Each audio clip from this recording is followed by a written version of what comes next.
د جرنیلي سړک په غاړه تاریخي علي مسجد د کوم په اړه چې د ځایي خلکو پوه ګمان دی چې د اسلام څلورم خلیفه حضرت علي رضی الله تعالی عنه راغلی نو ځکه ورته علي مسجد وایي. له دغه جومات سره په خوا کې له دره خیبر د تنګترین لارې سره په خوا کې نیغه تیږه د کومې په باره کې چې هم د ځایي خلکو دغه پوخ سوچ دی چې دغه ځای کې د حضرت علي رضی الله تعالی عنه او د خیبرې بیبي ترمنځ جنگ شوی و.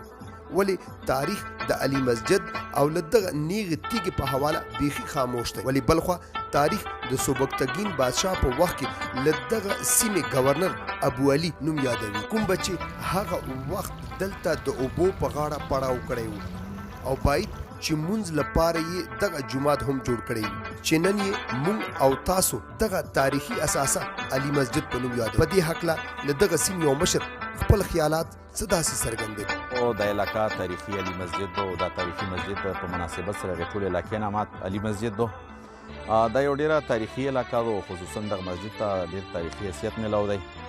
نو اگر چې د حکومت طرفه یا د دوی چې کوم آثار قدیمه ډپارټمنټ دی یا د هغوی چې کوم نور سیاحتي ادارې دي د هغوی طرفه دغې علاقې ته او خصوصا دغې ته هېڅ قسمه توجه تر اوسه پورې نه ده میلاو شوې.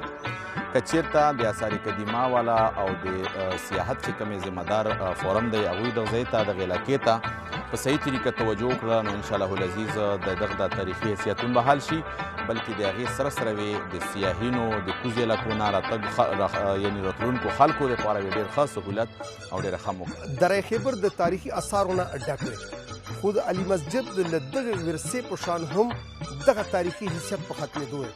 د ارکایوز ډپارټمنټ له پکار دی چې په دغه باندې زر تر زره کار وکړي چې دغه د سیل و سیاحت مرکز بیا جوړ شي. د کیمرامین هجرت علي افریدي سره خلیل جبران، خیبر نیوز.